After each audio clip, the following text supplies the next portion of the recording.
what I'm trying to do is to challenge the notion that you're born somewhere and therefore your entire life, business investments, and everything else that you do must be contained there. I think diversification is key, and I think people should seek the best. And you know what? That's never in one place. Your banking, your dating, your incorporation, your investments, all the way on down the line, probably going to be a different country in each of those categories that's best. Are you a solopreneur looking to 2 times your revenue to fund your lifestyle and give back? Well, this podcast is for you. We bring you inspirational guests sharing actionable tips to solve many of the struggles you face each and every day. And now over to your host, Paul Higgins. Hello to the Build, Live, Give podcast. If you're a first-time listener, welcome. And if you're a regular, thanks for your support. Love to get your feedback at paul@buildlivegive.com. Our guest today is someone who has been an entrepreneur since the age of 19. He had a successful sale of a broadcasting asset, and then for 11 years, he became a traveling nomad. And he always went where he was treated best. Andrew is now a sought-after consultant on legal offshore tax reduction, investment, immigration, and global citizenship, learning from all of his lessons. So why listen to this? First is how to live a nomadic lifestyle to go where you are treated best, ways to get multiple passports, and how to take advantage of legal tax opportunities to have more money to live and give. So you can also check out Andrew's book, Nomad Capitalist, on Amazon. So now what I'll do is hand you over to Andrew Henderson from Nomad Capitalist. Welcome, Andrew Henderson from Nomad Capitalist to the Build, Live, Give podcast. Welcome, Andrew. It's great to be with you. Really appreciate your showing what you're doing.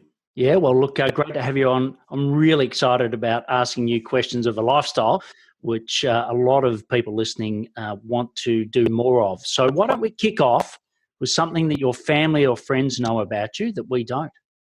Well, one of the things that I think is germane to your show that family and friends know is that, I really enjoy being a part of a lot of causes. I know we talked previously about, do you give to a cause? And quite frankly, I've been kind of accumulating a number of these. One of the things that I really get into a couple of years ago with some of my team members was taking in feral cats, where we had a home in Malaysia, and we probably took in, 12 or 15 cats over the course of a year, actually probably more than that, and cleaned them up, and some were in better conditions than others. 1 or 2 were near death, and got them all into really nice shape and rehomed them and had a lot of fun with that, and have continued to do that in various places around the world. Have worked with charities in Armenia. And so, I think that what I talk about in our business is a lifestyle of global citizenship. It is my belief that people who are given half their money to the government for the privilege to do business is quite simply unfair, and it's counterproductive, and it's bad for everyone. So that's what we talk about. And I think people think, that kind of person must be only, thinking about the latest Gucci shoes or, the latest foie gras, tasting menu. And, my mother, and I talk about my father inspiring me, go where you're treated best, were his words. I have a lot of business wisdom for him, but my mom really inspired me with her actions to be focused on giving. And that was something that was very important to her and to me. Excellent. And look, I think, as you said, the show's called Build, Live, Give for that very reason. You build a great business to fund your lifestyle and then you give back. So it sounds like, you're doing a very similar thing, but very much more nomadic than I, which we'll dive into. But you said, you started your entrepreneur career around 19 in the pre-show. How sort of did it take its path to get to where you are today? Well, when I was 19 years old, I honestly forget whether I dropped out or flunked out. I think I've said I flunked out before because it sounds more exciting, of a party school. I barely went. I never wanted to be there. I spent pretty much the entire year sitting around in my university apartment thinking of business ideas. And honestly, I was probably a little bit scatterbrained back at 18, 19 years old on ideas. But eventually, I don't even remember how exactly I fell into it, but when I was about 18 years old, I kind of got back into the radio industry, which it was my father's side hustle growing up, and so I guess I put together my father's kind of business intuition along with his side hustle and his interest in radio. I had followed him to radio stations when I was a kid where he was, working. And basically said, hey, let me be in the radio business. And I kind of stumbled through a couple things quickly, tried to help some people syndicate their radio shows, quickly found out that generating revenue is important in a business, believe it or not. And eventually kind of stumbled on creating a business in the broadcast industry, connecting people with money with stations with no money, in the dying radio industry. Did very well. Took that money, invested in other businesses in the United States, sold some of those. And all throughout that time, or most of that time, I started traveling around the world and meeting people and developing relationships and really doing the research and setting the stage for what we do at Nomad Capitalist. And so eventually got rid of it all in the United States and decided that I would do this whole Nomad Capitalist thing of living around the world and keeping more of my own money when I started my next business, which is this one, obtaining multiple citizenships. Investing in countries around the world. That's what I'm doing now. Brilliant. And I know you said your dad supported you and inspired you. Who else supported you through this journey of, building the great radio business that you sold, but also moving to, what you're doing now? Well, one of the things I've learned as a business person, as a lifelong entrepreneur, I think I had both the advantage and disadvantage of not being in a corporate environment before I started my business. I never worked in a cubicle. I never really had a lot of all that camaraderie. And so, I think what I've learned, my somewhat dour perspective on this, is most people aren't going to encourage you. My father encouraged me. My mother encouraged me in her own way. She's not so much a business person. I had a business partner in the radio industry for part of our business that I eventually bought out. And we remain friends to this day, 14 or 15 years later. So he's encouraged me with each subsequent venture. And now, as a recently married person, my wife has really been encouraging and been super supportive and understanding and helping me understand myself even better and supporting me and who I am. But honestly, I hate to sound, make it sound unpleasant.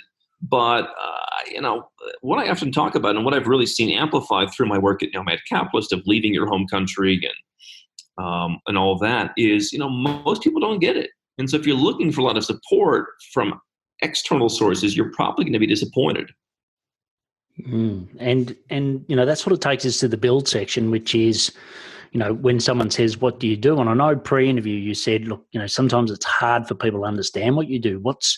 If you've met someone at an event or someone approaches you, how best do you describe what Nomad Capitalist and being a Nomad Capitalist actually is? Well, what I would say is our 5 magic words. Go where you're treated best. And so that's the mantra that I live by, and that's the mantra that inspired Nomad Capitalist. So, I was talking to some folks this morning here in Mexico City, and they were looking at building up their business, and they're from the U.S. They're kind of visiting down here, and I said, listen, even if you're not going to move out of the U.S., why don't you hire some people overseas? That's one thing a lot of entrepreneurs are familiar with. You hire a team in the Philippines. For me, it's the Balkans and Eastern Europe, wherever. You save money, you potentially get some better people, you reduce some risks. That's one way to go where you're treated best. But for me, I've taken that and said, okay, why are you keeping your money in the United States when the banks are the 40th most stable in the U.S.? Back during the recession, that was what they were rated, 40th most stable country for banking. I don't want my money in the 40th most stable country. I want it in the first, or at least the top 5. And so, banking in other countries, if your tax rate is more than 0 to 10%, you're nowhere near the top 10 because there's a lot of countries that are taking a lot less. Is your passport one of the best? As a former U.S. citizen, there were a lot of restrictions placed on me as a U.S. citizen. In addition to the fact I just didn't like it, wasn't my country, didn't feel good there. So what I'm trying to do is to challenge the notion that you're born somewhere and therefore your entire life, business investments and everything else that you do must be contained there. I think diversification is key, and I think people should seek the best. And you know what? That's never in one place. Your banking, your dating, your incorporation, your investments, all the way on down the line, probably going to be a different country in each of those categories that's best. Yeah, look, and I know, a lot of people Certainly in Australia, there's one lady, I think she was the richest female in the world. I think Oprah's now surpassed her, Gina Reinhardt.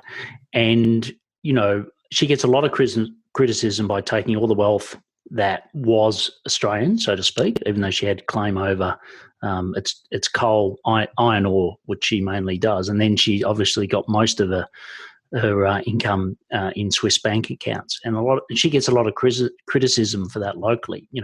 For you, do you have to, as you said, travel the world to be able to achieve this, or can you still live in Australia and, as an example, and still get the benefits of what you do?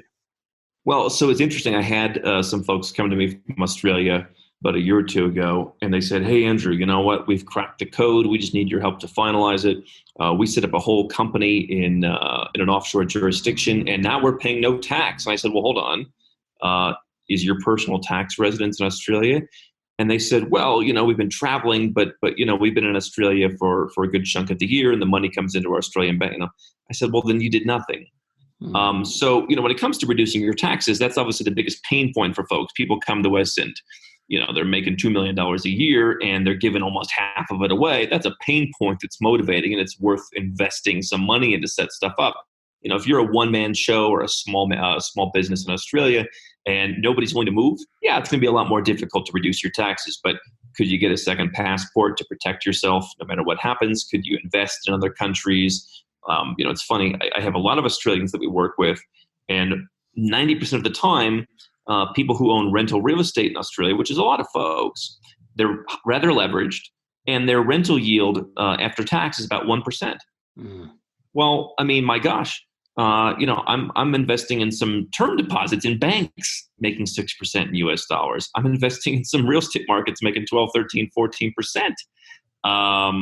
So, you don't have to leave Australia or whichever country that you're living in to do that, or as I said, to hire people. And so I think that there's a lot of different ways to look at it. Listen, I mean, for me, I didn't feel comfortable socially in the United States. I had a lot of people who, really were unpleasant to me. I didn't feel like it was a culture I fit in with. It wasn't a culture that I wanted to be dating in. And so, there's a lot of different things you could do to go where you're treated best that don't necessarily involve moving. And look, I think some great points. So the first one is around a second passport, or as you said, another passport. So if you're in the US at the moment and you're a US citizen and your grandparents, etc., were born in the US, tell us a little bit of the inside of how you'd go around getting a second passport. There's a couple ways to get a second passport. If you have family members, parents, grandparents, great-grandparents, occasionally even beyond that, and they left a certain country, we've helped folks get passports from Ireland to Italy to the UK to New Zealand to Portugal to Hungary to Austria, currently Estonia, Panama, Mexico. So if you have family members from those places, some are more generous than others. We had one guy, his great-grandparents were Italian, so that was able to work. In Mexico, for example, it's got to be your parents or your wife. That can be an easy way to do it. Not always the fastest, but easy and pretty affordable. You can do where you just go and live in a country. You get some residence permit. Lots of different ways to do that, from getting a job, which is not really our thing, to making a bank deposit, starting a company, whatever. You can go and live there for a while, get a passport that way. Some countries don't require you to live there for that much of the year to qualify, but you do have to wait 3, 5, 7 years. You can do as I've done once or twice and go out and just make an investment in a country like one of the 5 Caribbean islands that will, quote unquote, sell you citizenship for $100,000 and up. Takes a matter of months. There are what's called fast track programs. You can invest in real estate. And if you are a desirable person to the country, they may fast track your naturalization. You can get it that way. Marriage is a way to fast track the process. So there's lots of different ways to get it. And really depends on what it is that, what's your timeline, what's your budget, what are you willing to do?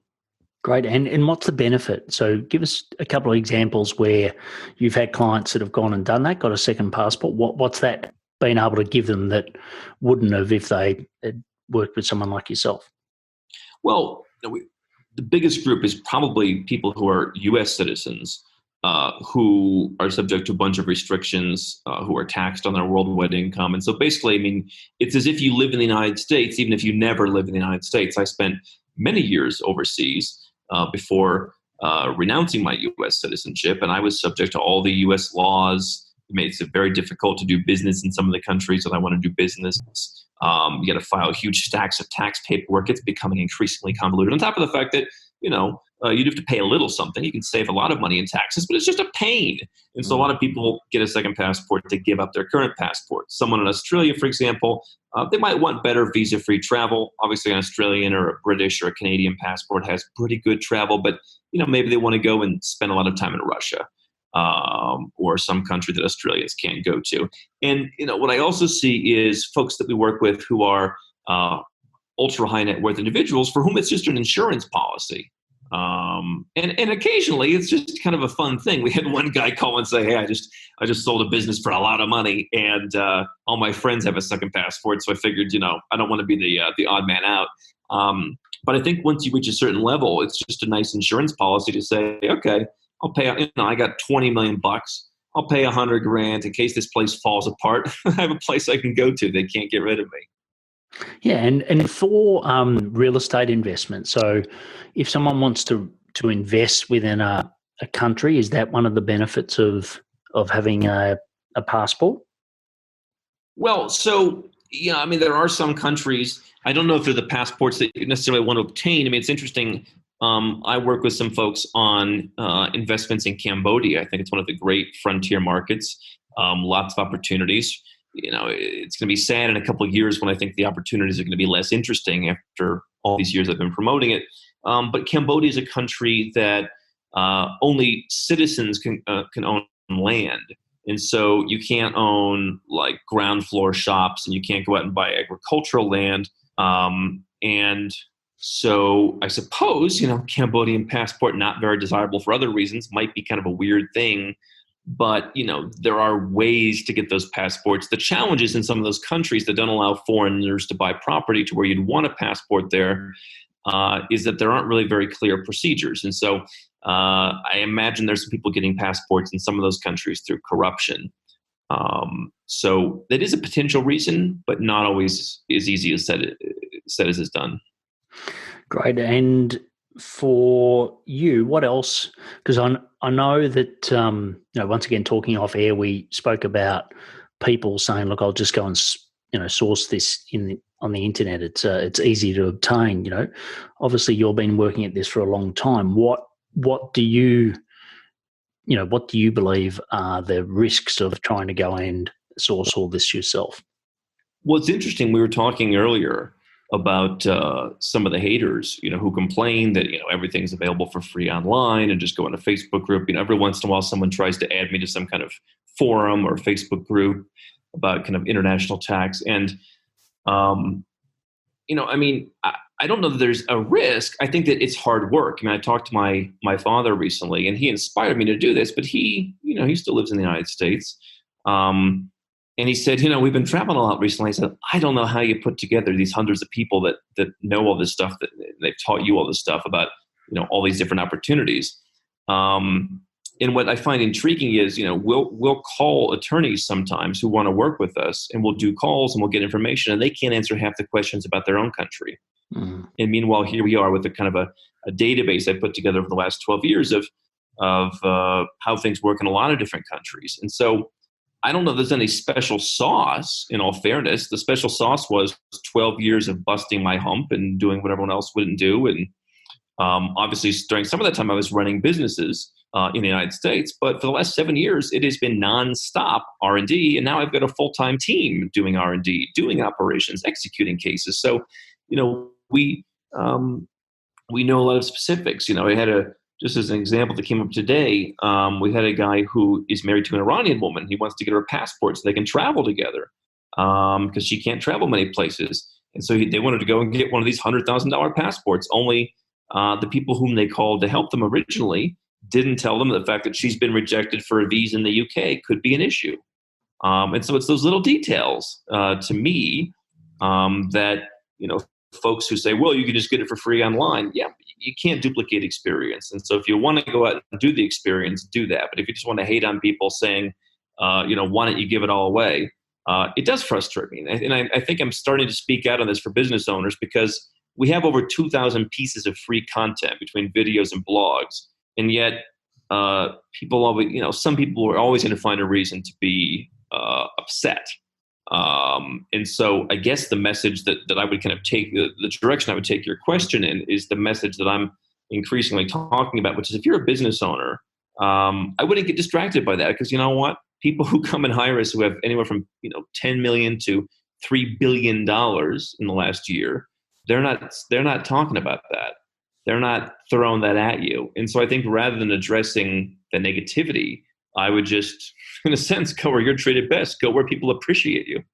Yeah, look, I think that's so true, and I suppose it's a sign of your success in some ways if you have got everyone commenting, not just the people that love the service. And you sort of talk to 10 to 3 billion. I don't think there's too many 3 billion wealth people listening to this at the moment. I'd love that to be the case, but I don't think so. But people that are, might have a couple of $1 million worth of assets, but their income, having left corporate, in most cases running their own business, is this outside of their reach? Is this something that, is not available for them? Or do you think that's still achievable?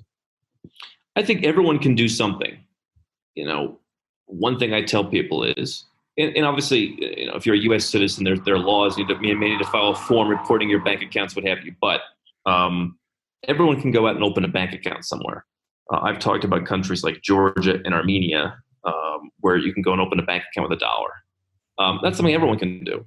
Again, we provide people specific, tax advice through our network of tax pros who, based on, where you're living and what you're doing, what are the requirements you need to comply with. It's not illegal to have an account for citizens of almost every country, but you may need to report it. You may need to file a form, not too difficult. But that's one thing everyone can do.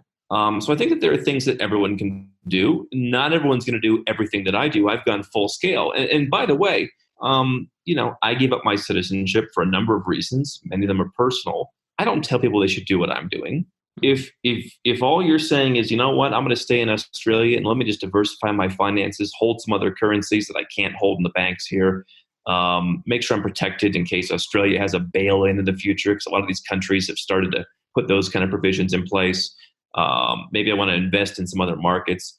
Great. Maybe that's all you do. It's a great first step. And maybe that first step leads to other steps, or maybe it doesn't. Yeah, look, and I think, it parallels, or it flows down, I suppose, that a lot of people that are our clients and in our community have taken that view of, I'm not going to be just geographic, I'm going to be worldly with my services that I provide. Language sometimes can be a little bit tricky, and I suppose for what you're saying is that's just a flow-on effect for that. So if you're already doing it to generate your income, why don't you do it for the way that you treat your profit? Is that sort of, is that a logical path? I think so. Yeah. I mean, here's one word we could apply to it. Let's call it intentional. I think that entrepreneurs are pretty intentional. Okay. You don't fall into a multi-million-dollar business. You don't just walk down and a coconut falls off and hits you in the head and you've got a multi-million-dollar business. I think the issue is applying that intentionality to challenge other conventional wisdom. And I think that the far smaller subset of folks are not only challenging, I don't want a job, but challenging, well, but why do I have to be here? And I think that, that's a word that really applies to this is, are you living intentionally? And you know what I say?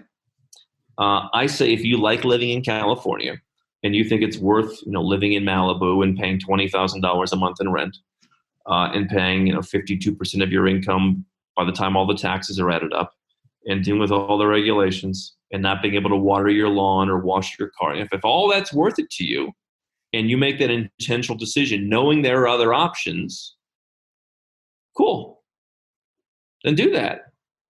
But to say that California is the best place in the world and there's no other alternatives and there's no other place with nice beaches or pretty girls or warm weather is nonsense. And no, you're not going to be killed when you go to those places. You're not going to die of Ebola. So I think people should just be informed. And just about health, I know for me personally, just had a transplant. Getting travel insurance is quite problematic, especially to the US. I'm going there early next year, and it's really difficult. Do you also cover the medical side of it? Given that yes, everyone's meant to be healthy, but sometimes the cards you dealt don't always mean that. Well, my gosh, I mean, I lived in the United States, for 20 some years, and healthcare is really expensive. I used to be kind of a hypochondriac. I remember one time I thought I had a contact lens stuck in my eye. And so it was a Sunday night at 1 a.m, and I drove over to the hospital.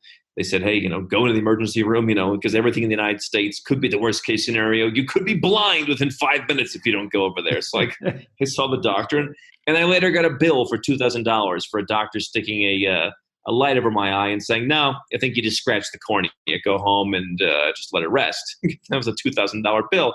Meanwhile, I have a home in Malaysia. I go to Malaysia. I go in and I need a whole bunch of stuff done. I have a nurse follow me around. I have a UK trained doctor. I get medicines injected. It costs $93. Mm-hmm. So, I mean, for me, one of the beautiful things about, opening up this global citizen world is so the answer to your question is we do talk about health insurance. It's been something that we've started to research more in our team recently. My thing is I don't go to the US. I'm not really a guy who talks about how to live in the US or how to visit the US because I don't go there. And it's not my place. And, many people think that we're kind of anti-US. That's not true, but it's just not my place. But I guess my perspective would be, I do carry catastrophic healthcare coverage as a resident of Malaysia through a company called AIA. And if I came down with cancer, they'll cover me. But, even then, it costs I think the average cost of Malaysia is like $50,000 to be treated for cancer. So, if you've been living the lifestyle I talk about, you can pretty easily save up $50,000 through tax savings, cost of living savings, business profits, and self-insure. And so I think coming from the U.S., I think it's a beautifully empowering thing to know that you can cover yourself, to know that, getting ill is not going to wipe you out because there are places to go where it's much cheaper. And the care is great, by the way. Yeah, and look, I don't want to go down a rabbit hole here, but certainly in Australia, it's incredible. I've had a kidney transplant, and all of my, I've spent most of the time in hospital for the last 2 years, plus all of the pre-work for about 15 years before that. And, that's all covered by our Medicare, so not out of pocket 1 cent. So it's an incredible system, but therefore you pay high taxes to achieve that. You talked about team before, and you talked about that, you've got a team in the Balkans, etc. Like, what does your team look like, and what are the lessons you've got with running what I would assume is a remote or a dispersed team? Well, that's the interesting thing that that's really not the case. Now we are starting to build out, in some of the countries that we want to do business and do some kind of work with the government. We're starting to put, one person in a couple of different countries. No, it's just a lesson that I learned. A lot of people aren't ready to be remote. A lot of people don't want to travel. We used to have what was called the remote team. And I can tell you, every time we added one of our new hires, they would do a probation period. And then if they were a winner, we'd add them to the remote team. And it was a lot of logistical issues. It was a lot of people saying, well, I wasn't aware of that. And we had it was just way too much. And really, it was a lot more difficult for us to hire because here's the thing. Outside of the Western world, this whole concept of nomadism is really not that well known. And so people were like, I don't know, I don't really want to leave. So quite frankly, I found that we were rejecting 85% of good candidates in these countries who said, you know what, no, I don't want to leave. I want to stay here. My boyfriend's here. I like it here. I can get, 50-cent beers. This is my place. And I ultimately said, why am I creating so much stress for myself? Why do I have to constantly be plugging loopholes when someone wants to take advantage and say, oh, we weren't aware of that? Yeah, you know what? People can just work in one place. And so, I think that what I've learned is you want to reward good team members. I hire people who are money motivated, and I do give them opportunities to travel. We just had several people come to Mexico City, and we had a big team meeting and had a lot of fun, and they loved it, like one of their favorite cities ever. But I want people who are money motivated, and I think that there's this rah woo woo kind of perspective these days where it's like you've got to let your team members work from home in their underwear, and I just say to myself, this doesn't work for me because I don't control their home. I don't control their home Wi-Fi. I don't control how productive they are in their pajamas. I can't go and see what's going on. Perhaps I'm a dinosaur considering I do promote nomadism. But I promote nomadism for 7 and 8 figure entrepreneurs. I think that, to say that someone who wants a job has the same mindset as a 7 or 8 figure entrepreneur, I think is fundamentally unfair to both parties. Yeah. And look, and I probably, will kindly, for me, I'm the opposite. Certainly, I tap into talent all around the world, and my team do live where they love. So as you said before, I've got quite a few in the Philippines, and they can take care of their family, do everything they do, but they work with entrepreneurs like me all around the world. So I think, that's where it works well, but they're not nomadic themselves. The last quick question in this section is crypto. What's happening with cryptocurrency? You talked a lot about having money in bank accounts, etc. Mm-hmm. What do you see the impact of crypto having on this nomadic lifestyle? Well, I think part of it remains to be seen. I mean, I work with a lot of folks and have worked with a lot of folks who have cryptocurrency and have been successful. I have done some cryptocurrency. I'm not going to say it's a very high percentage of my net worth. I'm not going to say, if it went up, it would change my life in some huge way. What I think I look at from kind of a regulatory and tax perspective is I think more countries in the Western world, which are all pretty much bankrupt, are going to find new ways to regulate this and make it difficult. I think the U.S. is leading the charge. Others are following behind it. If I'm a U.S. citizen, there's another reason I want a second passport. And I've had folks come to me because U.S. citizens are locked out of some of these deals in the crypto space, or they're just not wanted. I think that you do see a few countries that pay lip service. A lot of them, the Maltas of the world, which are trying to appeal to crypto businesses. I think a lot of times it's overblown and the media blows it out of proportion. It's more than what it is. But there are some crypto friendly countries. I don't know that there'll be that many more because I just think most countries see it as a threat. Mm-hmm. What I will say is, I think I'm a pretty pragmatic guy. I live in the real world. I don't see every person all around the world adopting cryptocurrency. And so if your goal is to convert crypto into fiat at some point in the future to buy a mansion or a business or do whatever, I think you need to be very careful because enforcement on the tax level is stepping up. And so when I hear people say, offshore banking's dumb, just keep all your money on a wallet offline, that's great. I think there's some real world concerns with that. And for me, it's kind of the goody two shoes of the offshore industry. I just say, why don't you just go where you're treated best and follow their laws? Find the laws that treat you best rather than trying to hide out. That's what I did. I could have stayed in the United States and just not reported any of my income too. But I did what it took to legally, divorce myself from a place that I didn't feel comfortable with. And I think that's something people should consider. Right. Well, before we go into the live section, I'd like to tell you about my book called Build, Live, Give. I go through the lessons I learned from leaving Coca-Cola to run my own business, how I scaled and how I've kept it going whilst going through what I just talked about with Andrew, a recent transplant.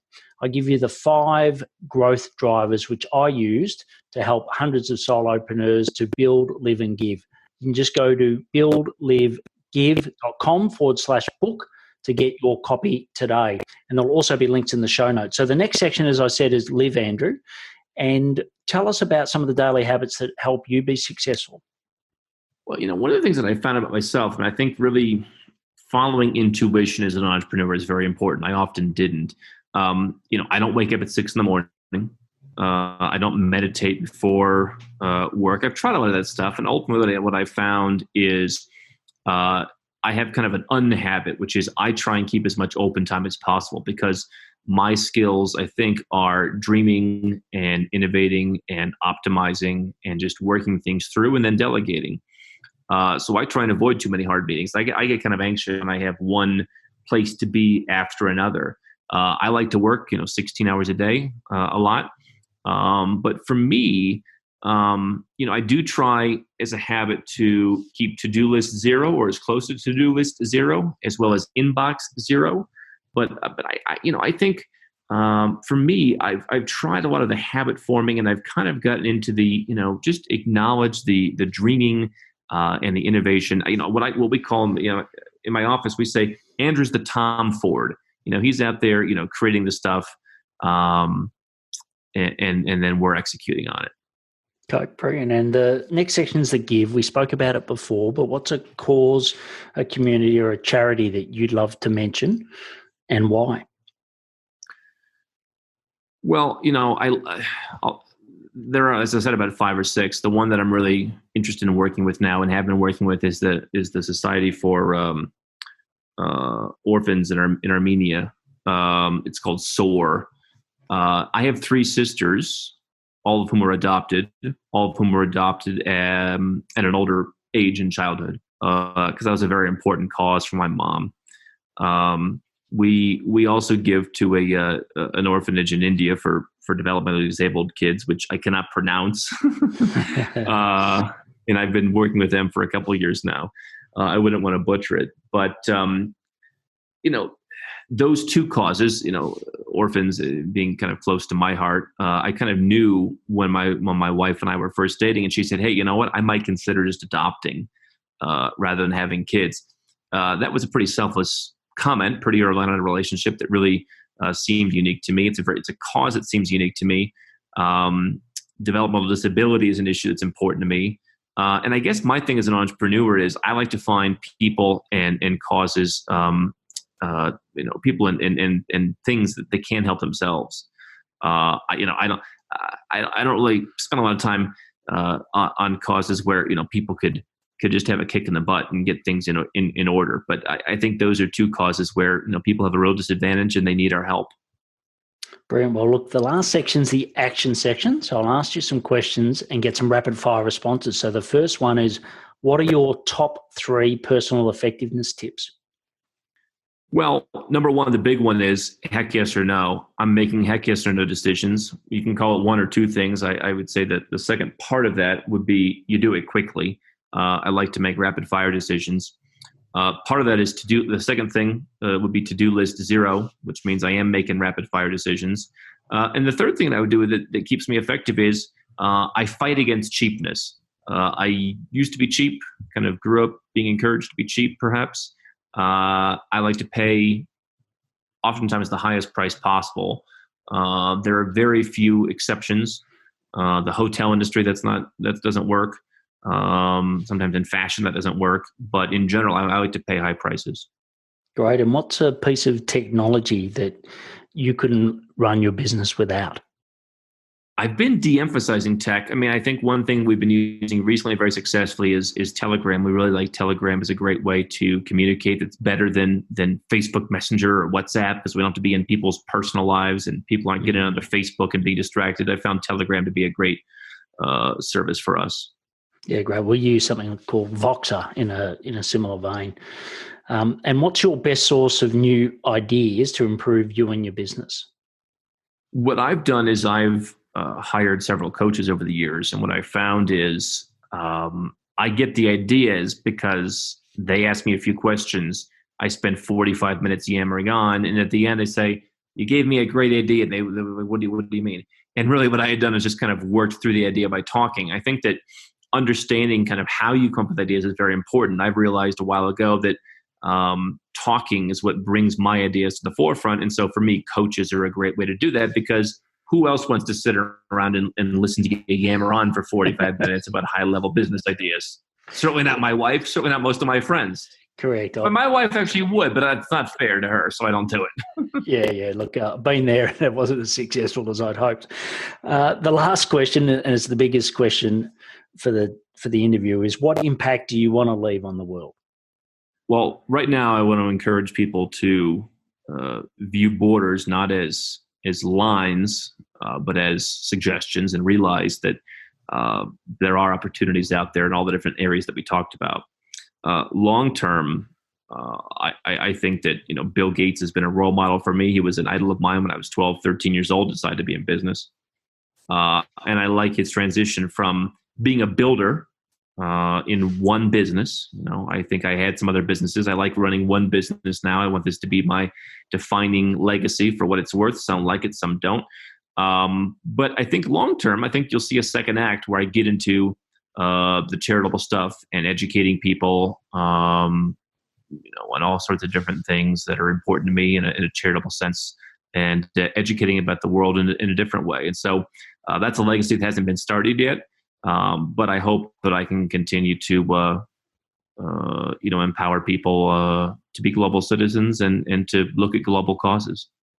Well, I'm inspired by that, Andrew, and I'm sure everyone listening right now will be. And I think, it's good to have people on that have got contrarian views. And, a lot of the times, people just follow the questions and I suppose live their life in the way that, their parents did and their parents before that. And, it's very, follow the plan. But I love the fact that you've, thrown that plan out the window, even renouncing your US citizenship and, have got this brilliant business model, which I suppose working for the Coke company for most of my life is a lot closer to how I always thought and how we're taught to thought that, we're global citizens. So you can find out more about everything that Andrew's doing. He's got a fantastic book on Amazon. You can find that at Nomad Capitalist is the name of the book, and it's on Amazon, and it was released in April of last year. And you can also get everything else. I think, what'd you say, Andrew, about 2,000 free pieces of content?